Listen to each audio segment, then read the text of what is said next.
Welcome into the Bobby Carpenter Show, and excited to be with you on this big Friday. It's like yesterday was a little bit of a unique day because we had Ben Scott Stevens, who always joins us, the man with three first names, and breaking down all some of the futures, some of the different things with Ohio State. To look back at that Big Ten championship game with the Buckeyes, to look at Army Navy, some of the Heisman odds, all the stuff that's out there. So we dove into that with him, got his take on some of the Michigan stuff. We had some lift it or leave it, but more of a national show and some things we're trying to spin through. We talked some about the Sherrone Moore stuff, but like more and more stuff just kept getting release Schlegs, and like we didn't really get into it. Like now that we kind of have a firmer handle, I know there's people out there, like I like Adam Schefter and he's a Michigan guy, but saying like, Sherrone Moore hasn't spoken yet. Let's give him time to tell his side of the story. That's all well and good, but the reason he hasn't spoken yet is because he was getting processed in county lockup. Unreal story that's almost stranger than fiction when you put it together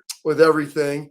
And just kind of I'll end up giving my take here and some of the stuff that I knew and details of whatever, but I just kind of want to hear your thoughts of where all that is at right now. I don't judge people. I mean, a sin is a sin. And like you think about it for his family, for the men that are on his staff, the men that he is in charge of being the players. You have now had a history of staff members, and we can get into those kind of stats, Bob, over the last 10 years that have done, significantly inappropriate things. Besides I'm talking besides the on the field advanced scouting competitive advantage that was seen by the NCAA as a competitive advantage, didn't take away games because they said, quote unquote, it didn't impact the eligibility of the players, which is asinine to me. But there has been a lot of off the field, very serious things that have been transpiring in that athletic department.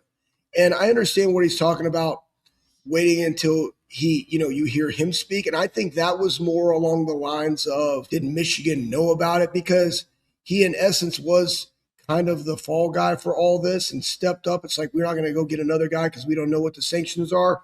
You're that guy now, elevated him very quickly.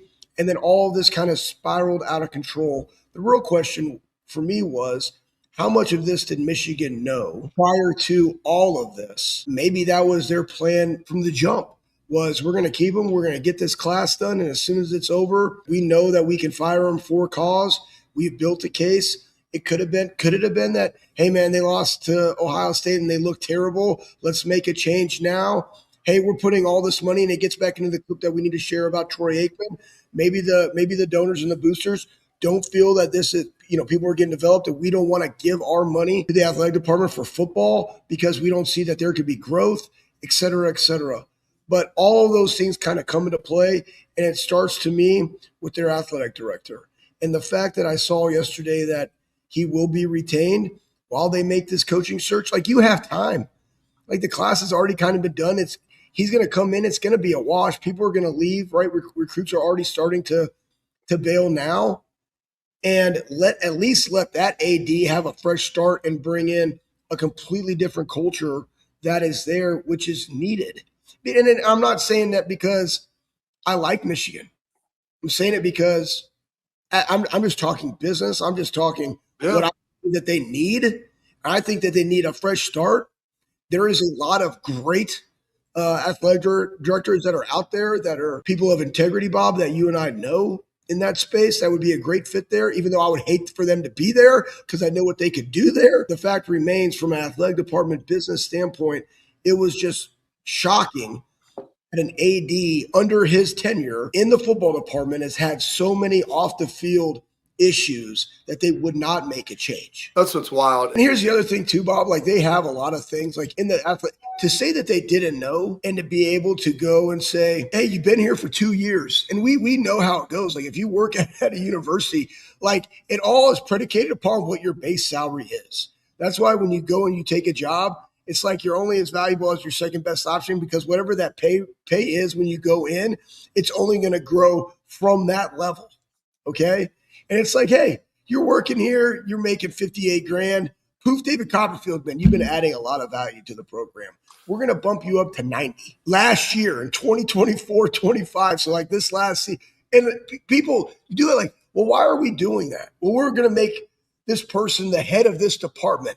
Well, is it really worth an additional 42 grand Maybe. to be able to do that? Maybe. Oh, no, they're going to leave and go somewhere else. I don't know. But there is already so many things. And that was months ago. That was 11 months ago that transpired. So that's why I'm saying it's in the foundation. So this was the statement that Michigan put out. Nicole Arbach, who does a pretty good job. She's a Michigan lady alum as well. But this is from Ward Manual. head football coach Sherrone Moore has been terminated with cause effective immediately following university investigation. Credible evidence was found that Coach Moore engaged in inappropriate relationship with a staff member. The conduct constitutes a clear violation of the university policy, and maintains a zero tolerance for such behavior. Biff Poggi has been appointed head football coach in the interim capacity effective immediately. One thing is a couple of layers to this. Number one, they had an internal investigation, I think in this like spring to summer, to late spring, summer. So they didn't find anything. I had heard about this from people, Schlegs, and you go around and you talk to other coaches, you talk to people at different places. And I had heard about this, and someone had brought this up to me that this was going on. Now, I didn't care to know the details of who it was or what was going on with whom, but someone had told me, yeah, Sherrone Moore's involved with someone on the staff up there. And I can't even remember what it was. It was like maybe May, June-ish. The conversation happened to where, like, it's like the worst kept secret around. Like everybody basically knew it. So I'm thinking, all right, they're doing this investigation. Schlegs, the investigation closes. They said they found no credible evidence. I'm like, well, you didn't find any credible evidence because you really didn't want to find any credible evidence. If it's like, or you didn't want to look. Yeah, like you didn't really did. You did the superficial scrape. It's like what my kids do when I tell them to clean their room. Like we kind of just make it look okay. All right. We got most of the stuff off. Don't open the closet door, Dad. Don't look under my bed. I've got some trash piled up, maybe like in the trash can. Like my laundry basket's full. My bed's not really made. I just pulled the comforter over the top. Like it's very superficial, clean job. So I thought, okay, they must know it. They must be cool with it. This guy beat Ohio State last year. Obviously not the great year that they would have hoped last season, but this year, Schlegs, like coming into Ohio State, they lost to USC, they lost to Oklahoma. They were 9-2. They were 9-2. I think they were like 15th. You think if you beat the number one team in the country at 15th and you're 10-2 in the Big Ten, you're probably jumping 6 or 7 spots. And that's going to put you at like 9 or 10, which would have put you in the CFP. And so they're right one game away from getting it done. They lost to Oklahoma. They lost to USC. They didn't have any bad losses. No, you can make the argument like, did they really have any big wins? They've been able to kind of pound the ball and inflict their will on some people, impose their will on them. Bryce Underwood maybe didn't make the jumps as you would have thought that he should have as a player, but still, he was a freshman and you thought things were kind of heading in the right direction. So for them to fire him like this week and all this kind of come to a head, and then obviously his reaction, and then part of it, Schlegs, is this, you're running a business now. And he said, and I don't know like how it all works. I've been fired in the NFL. I mean, you have a coach and GM, or maybe just sometimes they're the same guy. It's like, hey, Schlegs, they come on, bring your playbook in. Appreciate it. Usually someone brings you in there. I mean, you're firing a guy that's a multi-million-dollar employee that's a guaranteed contract as far as this. And I have seen this in the NFL where they'll get like security around if they're worried how the guy's going to act. And I guess they said Sherrone Moore had been they knew he was having some mental health issues, whatever that means, leading into that. And so Ward Manual just kind of fired him by himself, I guess, in the room. No HR representative, nobody else. And then you saw the ensuing events and what ultimately happened and kind of how it unraveled. But it seemed like this was done very off the cuff, like almost like they were kind of winging it. Like, hey, we're going to go. We'll see how it goes. Like you said, gauge the boosters. How do we feel about things? Maybe not the guy. Let's make a decision moving forward. Boom. And then they ultimately do that and they fire him. And then you have the events that ensued, which the firing for this, Schlegs, there's been a lot of coaches. You look at Bobby Petrino. You look at Hugh Freeze. There's been a number of coaches that this has happened to over the years. Mel Tucker, at Michigan State. But there's never been these type of events afterwards where it finished up with the coach getting arrested and, allegedly breaking into the woman's home, had apparently weapon draw, like a knife pulled or whatever. Like, and this is all in the police report. This isn't speculation. This is all out there that for public record. So it's kind of wild to see all of this and how they kind of let that spiral on them, which is what's kind of crazy, Schlegs. Well, I'm just, I agree with your statement that it seems kind of off the cuff, not well thought out. If you dug in and you did an investigation, what changed from that investigation? Maybe what changed was the fact that she was happy in the relationship, right? Or now something else in that relationship arose to where there was more things, or it was like, hey, we're not going to give you any more money because this guy is not what we deem who needs to be in charge of Michigan football, because you just hired Kerry Combs 2 weeks ago. Oh, that's like if Kerry takes that, Kerry's not taking that job if he knew that you were going to fire that coach. So why would you bring on? I'm just saying, why would you bring on another coach that is a guaranteed contract of 2 years? Because you can't fire Kerry with cause because he just got there. And so, you're going to finish out a class. You're going to let this guy finish out a class in which he's already spending your NIL dollars in this class. Why would you let that CEO of that business go on about doing business when you know you were going to go in this direction? Something outside had to have occurred to where you were like, nope, we gotta plant the flag and we got to do it now, because you're behind the 8 ball on all the coaching hiring and all those different things. Unless maybe you're like, no, we're not. We'd rather be able to take our time. We've solidified our class. They're going to come here. Yes, they can get out, but maybe the guy that we bring in will be able to keep them because we feel that they want to be at Michigan for the sake of Michigan, which it's kind of both. It's kind of the relationship with the coach, I would say, is kind of one. And then the university is 1A. But still, it doesn't seem like it was vetted, thought out. I mean, Bob, the fact that it was true what you mentioned, that there was no HR in there, it was by himself. You always have a person in the room. Yeah. I unfortunately have to do HR. And so when I talk, I bring in another person that is not me and like, hey, please dictate this. Make sure that you are a witness of how I'm speaking to this individual to see why me, right? Not to mention just to make sure that everything has closure. But none of the things that transpired make it evident that this was planned. And that goes back to new leadership is needed. We're going to get into all that. We'll get into the history of it. Where does Michigan go from here? Where should they go? We mentioned late in the hiring cycle, Schlegs. I mean, Matt Campbell just went off the board. He had been someone that had been linked there a number of times. Really good coach. Would have fit. Penn State scooped him up. Where do they go? What is Ward Manuel's future there? We'll take a look at all of that here coming up next. But first, a message from our friends at FanDuel. You know how fast the NFL game days move. One big play, everything changes. That's why live betting on FanDuel is a game changer. With FanDuel, you can bet in real time. While the game unfolds, score just flip, jump on a new spread or the live money line. A wide receiver heating up, bet the next touchdown score or total yards. Think that the drive stalls in the red zone? You can take a live field goal prop or fade the total. Live player props, team totals, drive results, updated spreads, next play markets. It's all there. It's fast. It's fun with FanDuel. Live bets move as quickly as the game does. So whether you're riding the momentum or fading the hype, FanDuel puts you right in the middle of every moment. Visit FanDuel.com/bigplay to download the app and bet NFL live all season long. Must be 21 older and present in Ohio, 21 older and present in Pennsylvania. Gambling problem? Call 1-800-GAMBLER. More of the Bobby Carpenter Show coming up next.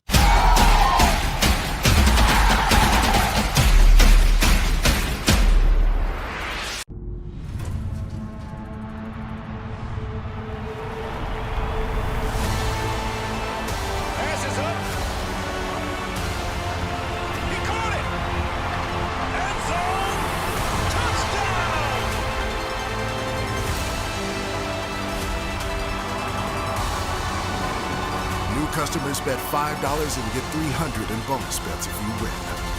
FanDuel, play your game. I'm Garage Beer, and this is Bobby Carpenter. Garage Beer. Beer-flavored beer. Beef with an F? Okay, my bad. It's crisp and cool, and it doesn't taste like I'm Bobby Carpenter. I drink in garages because my wife says I don't belong inside. If you like a cold breeze on your bag, drink garage beer. It's American, and so can you. Garage beer, beer flavored beer.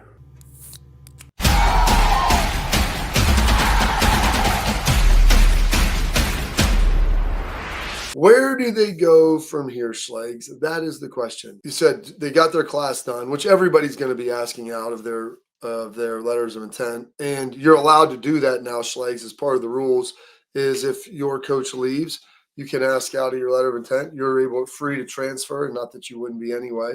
But that happens whether the transfer portal is open or not.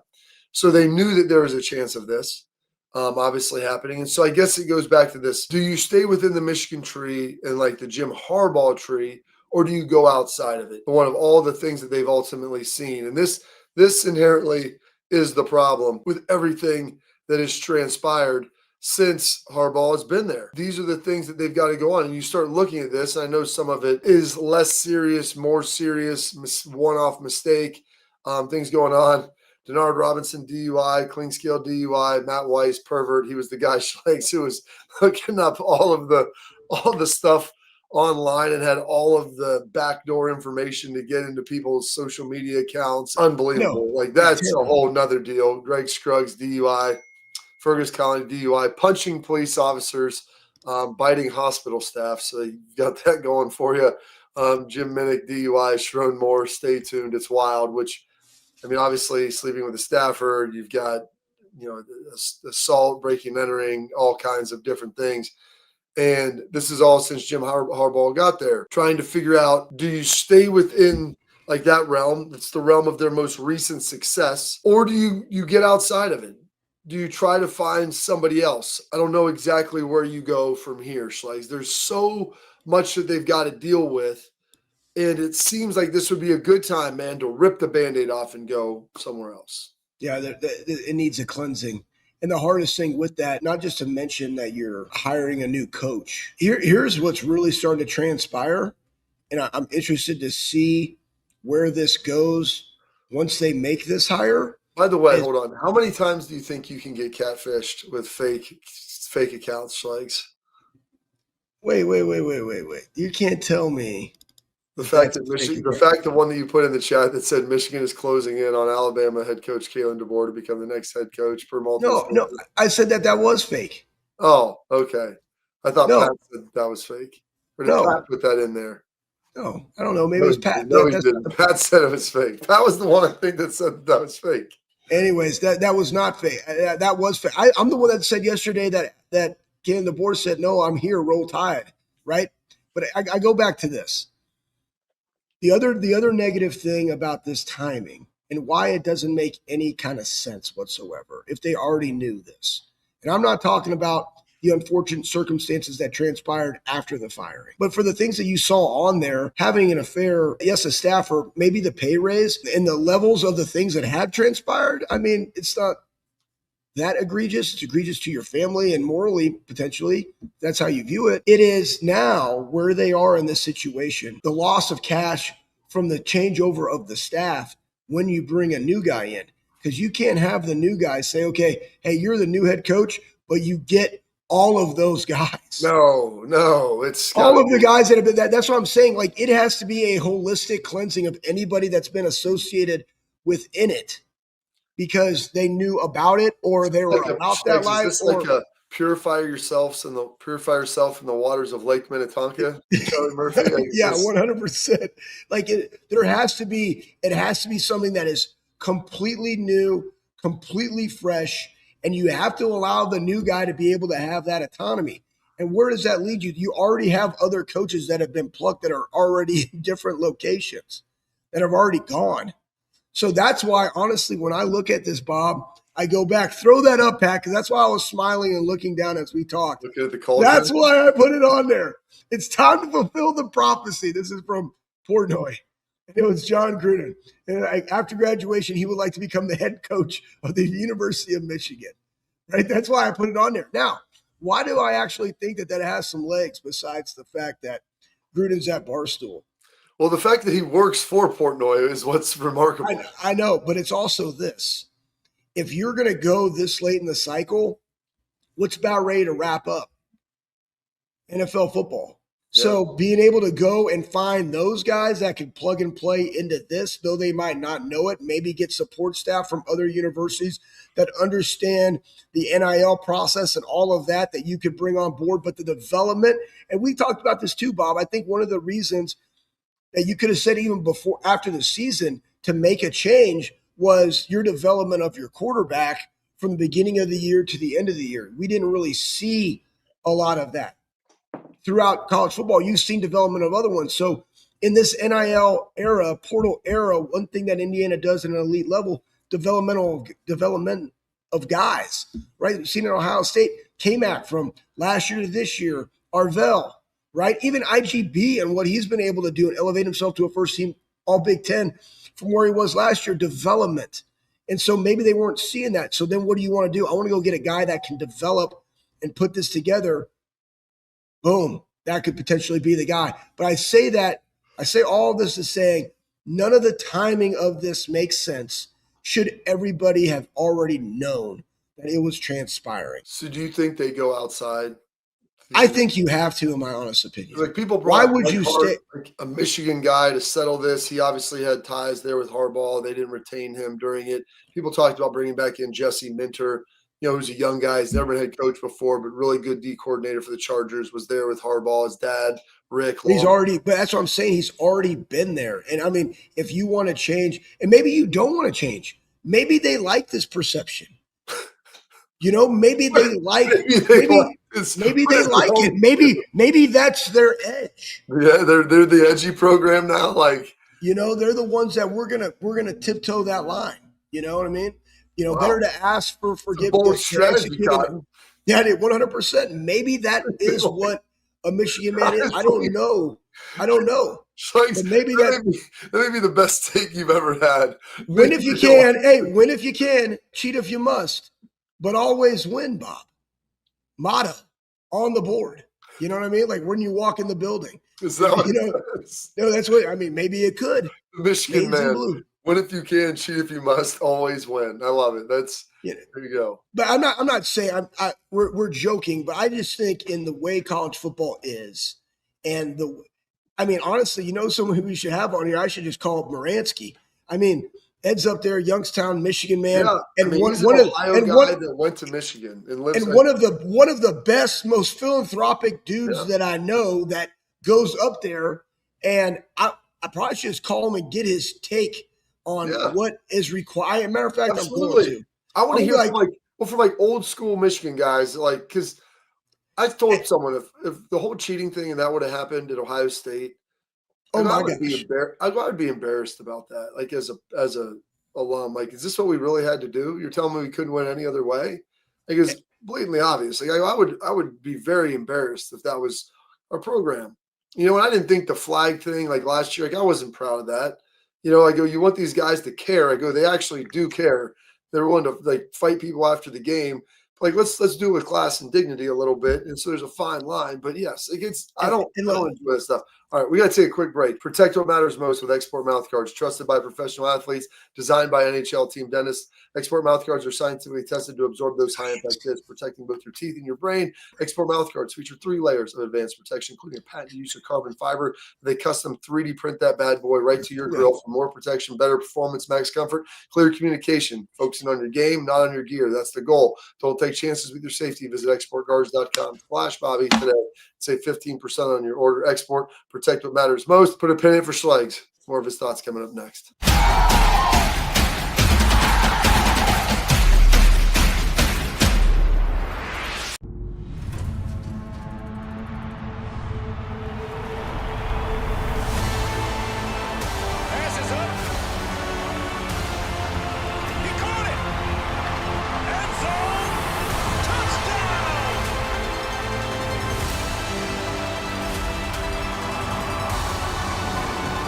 Customers bet $5 and get $300 in bonus bets if you win.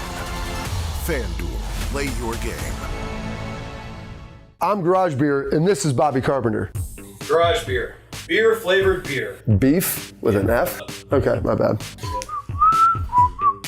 It's crisp and cool and doesn't taste like I'm Bobby Carpenter. I drink in garages because my wife says I don't belong inside. If you like a cold breeze on your bag, drink garage beer. It's American and so can you. Garage beer, beer flavored beer.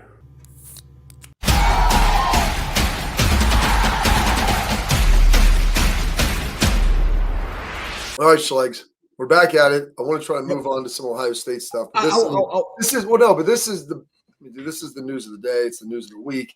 Hell, I mean, Lane Kiffin. I saw a nice meme. Lane Kiffin shaking Sherrone Moore's hand. Obviously, it said, "Thanks for taking the heat off me." It's just amazing. Somebody put on there like Twitter, like who is the person of the day? I want to go back to this because I brought up Ed's name. And Ed, Cuyahoga County, Northeast Ohio, Jake Butt. Bob, Mike Bourne, right, played there. Justin Bourne. All right, Justin Bourne played there, but I mean, obviously came here, but I'm talking about like the older ones, and the ones that I've met, and we discussed this when we went up there to Youngstown and did charity events and stuff for press. Hey, Walt Downing, Schlegs, father of TJ. Yeah, and here the point is this: like we always go back and talk that the players were always very similar, and the reason the rivalry was so special, it was like. You had two cultures that were very similar, two demographics of dudes. You had different colors in their schools, but very similar, and that was the clash. And it was like a respectful hate, disdain, but like you left it all on the field and you respected one another. And it goes back to Earl Bruce. It'll be the hardest hitting, toughest, clean game you ever played in, and somehow that's been distorted now. Yes, and that's kind of where it is for this, right? And what do you do to flip that script to bring back that integrity on what I would say is now a tarnished athletic department with all of these things? If that was Ohio State and in Columbus, Ohio, oh my goodness, the storm that would be brewing, the amount of people transitioning out of their job would be fast and furious. It's just, so that's why I'm saying, hey man, I can see Gruden, and there's some really good candidates. I know a guy, Pat Choate would be a great AD there, Bob. No, don't say that. I love Pat so much. And that's why I'm saying, I can handle Pat at Penn State. I can handle him at a lot of places. That's the hardest. It's probably the only school that I would be sad. Well, of course, because and the thing is, we know the type of caliber of people that can lead programs that way.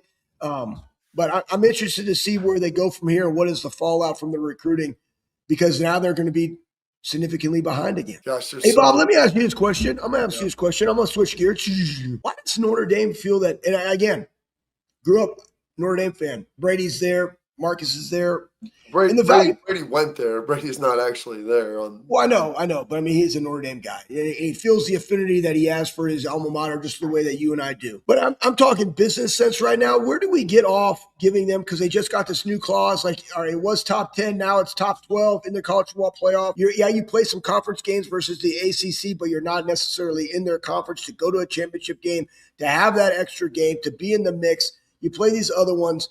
And one of the things is they play an academy team. Great. That's a non-conference. I mean, that's a group of five. It is. It's a Here's group the of thing, five. though. I mean, Navy, historically, over the last, 20 years, they've been pretty good. Especially so is Air Force. Like, we played them. We were 15th in the country when we played them. Yeah. My question is this, Bob. Where the whole independence thing, UConn is independent, and they are independent. Where is their true value prop? Where do they feel that their brand is so high and above everybody else's that they can still dictate to other people that you have to make these concessions for us to be in your party? That's the question. Like, why do we feel that as college football, we need them in the party? Everybody else is in the lanes. But yet you're in the hub lane. You're in the hub lane as a single passenger car. You're in the hub lane passing everybody. But they've got the blow up Pope beside him. He's hanging out there, He's the second rider. So, hey, listen, when I was in high school and I had to drive all the way from DeSoto, South Dallas, to North Dallas to wrestling practice, yes, I drove in the hub lane and I would lean over and put a hat like on my hand, and I'd like drive like this, and I got smarter and I put a coat hanger on it so it had like a jacket around it, and I was like kind of had like a hat on the top of it. So people were like, oh, is that a passenger or not? Because I had to get the wrestling practice. To me, that's what Notre Dame is in the construct of college football playoff.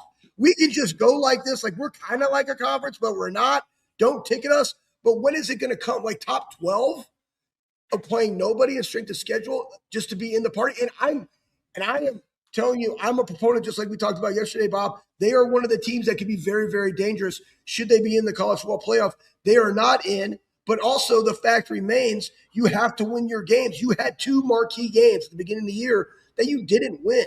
So my point is, why do we continue to make concessions for them? That's my question. I think Notre Dame, you look at the TV ratings, they haven't been as good as they historically were for them. I think that's part of it, Schlegs, like you said, their schedule of who they're playing. Exactly. Ohio State, they're at the top of college football for their 3 biggest games. Texas, Michigan, Indiana. One of them was 16, close to 17 million. That was Texas. The other 2 were over 18 million people. You put Notre Dame in big games against other blue blood teams, they're ranking through the roof. You put them against NC State, and I don't know that they rate like that. But Ohio State struggles like everybody does because the games aren't competitive. They're not good anymore. And people want to see high-quality television, high-quality programming. You want to see something that isn't in doubt. I'm not always saying that Notre Dame, like, where they get in the top 12, they should be in. My thing for Notre Dame this year was they're one of the best 5 or 6 teams in college football right now. And at the beginning of the season, they lost to A&M. I had to sit there and watch their defensive tackle get held like Kenyatta Jackson was, where you 100%. Beat a guy and he gets tackled from behind. People are like, well, that's one play. Well, it's the last play of the game where they score a touchdown, and there's a clear and obvious, like, not a subjective holding. Guy gets beat, tackled from behind. Atrocious. Everybody and their brother could see it. And that happened to Ohio State this year as well. And it happens a lot. I get it. I think teams can improve. And I know Notre Dame is a hell of a lot better now. They had a freshman quarterback and a first-time DC. They're a lot better now. Like, I'm not going to stump for Notre Dame if I don't think they're one of the best teams in college football. Yes. And I think they are. That was one of the teams I told people, if I was Ohio State, I would not want to play them because there are other physical that I think are better. Not that they can't beat them. But, man, they're going to be a tough out. They run the ball really well. Their defense is good. CJ Carr's really improved. Chris Ashton, DC, has grown. Like again, it's hard. Well, it's hard because he came in and he had just to have the staff. Go ahead. I know we got to take a break. All right, I'm going to read this. Talk about our friends at Backer. We got our headlines cut up next. We can stay with this conversation. Listen, bckr.com, the elite fan gear. It's the holiday season. Go to bckrbacker.com. Find the great gear that you're looking for. It looks good. It feels good.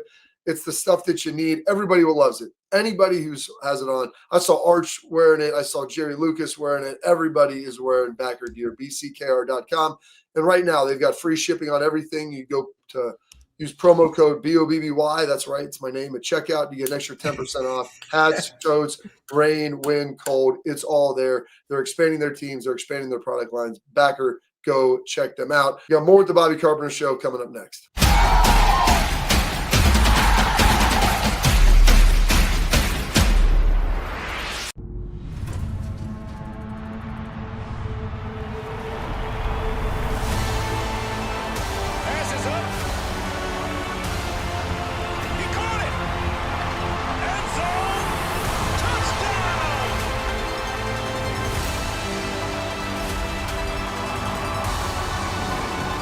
Customers bet $5 and get $300 in bonus bets if you win. FanDuel, play your game. I'm Garage Beer, and this is Bobby Carpenter.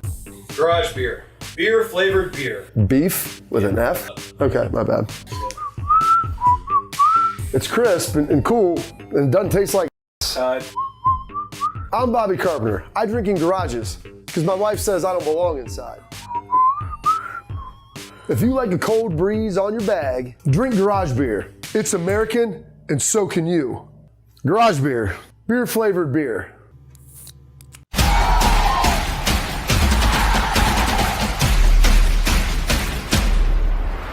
It's our headlines. I know we can get into more. There's a ton of other stuff with all of this, Schlegs.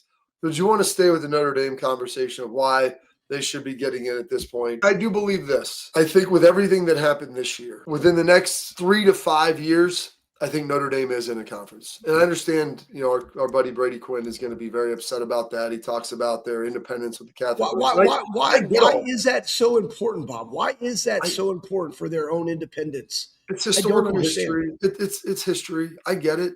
It's a part of the fabric of what makes them unique. Boston College is fairly unique. They're not Notre Dame. They're in a conference. BYU was independent Schlegs for a long time.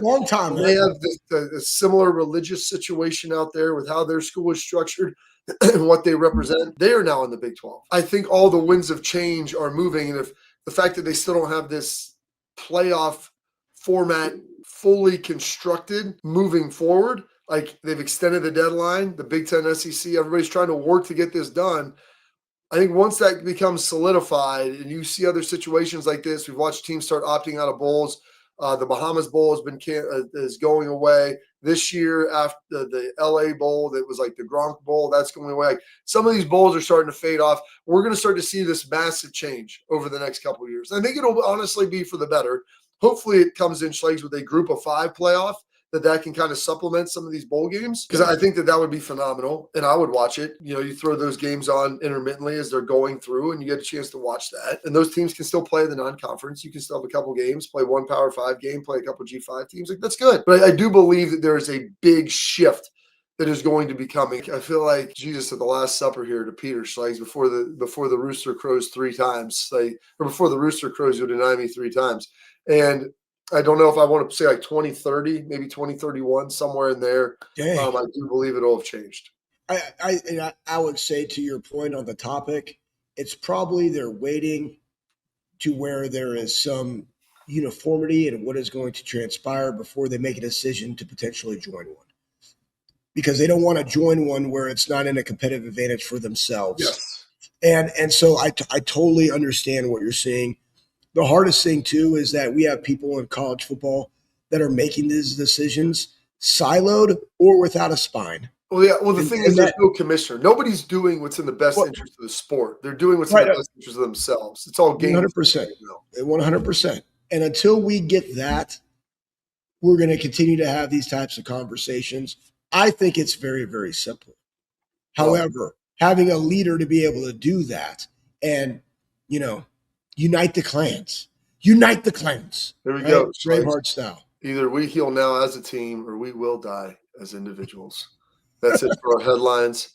Thank you, Al Pacino. We got our tailgate talk coming up next.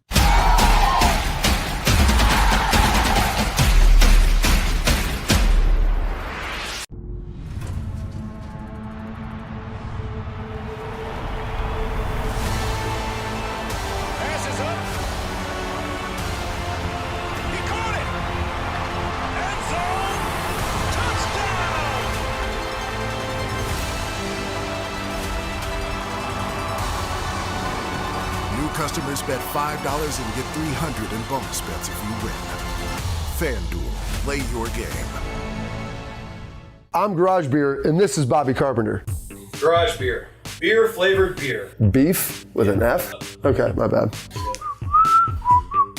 It's crisp and cool, and it doesn't taste like I'm Bobby Carpenter. I drink in garages because my wife says I don't belong inside. If you like a cold breeze on your bag, drink Garage Beer. It's American, and so can you. Garage Beer, beer flavored beer.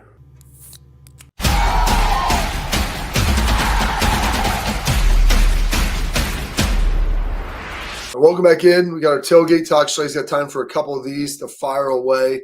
Some of the comments from earlier this week. The real story is Indiana. Ohio State has a galaxy of all-star talent, and Indiana was nowhere close in talent. But a tight team can always beat a galaxy of all-stars. Michigan did it for 4 straight years. I will say this was a great game, befitting 1 and 2. I love the defenses show up. It'll be real tough for any team to go undefeated now with the 12-team playoff in play. I said it again, that any team that could get to saying consistently could beat the Buckeyes, and it finally happened. Mendoza may win the Heisman, but it was Indiana defense that was scintillating. Very well written and crafted out. The Michigan team, Schlegs, one of those teams in 2023 won a national championship. The other team went to the playoff. This wasn't a situation. Last year, they were not as talented. They were really good where Ohio State struggled. Indiana, they've got good players. Mendoza's going to be he'll probably be the first quarterback taken. A top 10 pick, I think, for sure. My thing is this. Why does everybody go to, the team that was more talented got beat? Like you see that in the NFL weekly. They got beat. And the goal is to have a really tight-knit group. That's why I highly respect Indiana and Kurt Cignetti and what he's done. I think he's a very good coach, very good developmental coach. That is not saying that Ryan Day and his staff aren't currently developing their guys. Why can't we look at a game and be able to say, yeah, that team's more talented, but good on good, they didn't execute plays, and they did, and they won the game, and that's it? Can't wait till – I'm just saying, we all want to go down these layers. To me, in that game, there's 3 or 4 moments where we didn't execute plays, and they did. They missed a field goal too. We missed one as well. Do we go on it here? Do we go on it there? There's shortcomings that we had in that. But, that's it. And so, like I said before in the week, everybody else out there, you get to go to work, you get to talk about it, you get to have the water cooler things and stew about it. These dudes just get to go right back to work. They watch the film, and this week is all about the fundamentals and working on them with some undertones of what does A&M do and what does Miami do. That's what this week is. And then once that game is played, then it's all about that team, and they're already thinking of it. They're not even thinking about the Indiana game anymore. You guys are. Right? But why? And we're making all these different things. So I'm like, I'm cool. Hey, man, you're 12-1. You beat your rival. You didn't win the next mission, but now you're on to the bigger mission. And it's one game at a time. Go focus on that and let's go. And that's it, man. Someone famously said, on a mission and you're wishing someone could cure this lonely condition. Young MC. That's it for our tailgate talk. Schlegs, dude of the week. Oh, and this is a good one coming up next.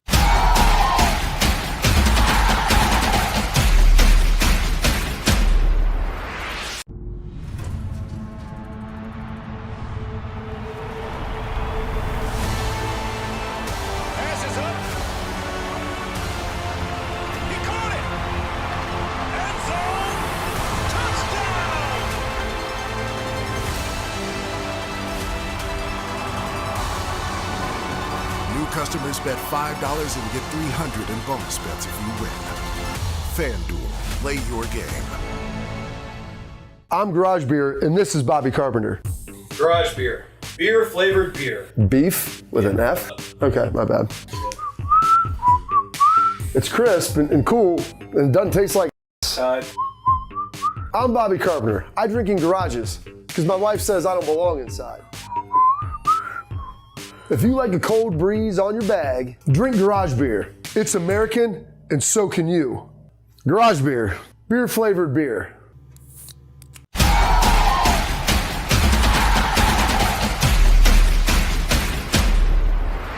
All right, Schlegs, you got 1 minute here for Dude of the Week. Let's fire away. Tommy Togiai. I knew it's your boy, Schlegs. Hey, Tommy Togiai. Hey, only defensive tackle this season and 9th in NFL history to record 10 tackles, a sack, and two QB hits in a game.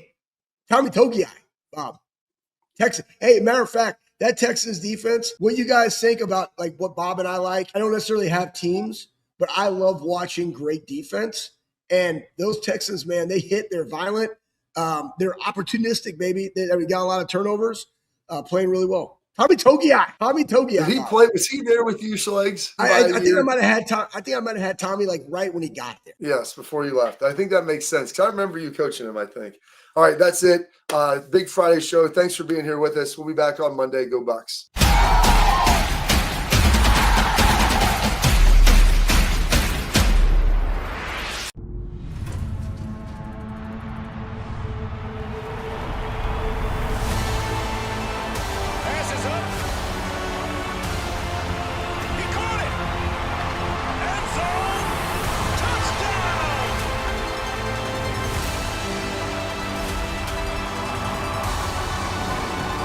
Customers bet $5 and get $300 in bonus bets if you win. FanDuel, play your game.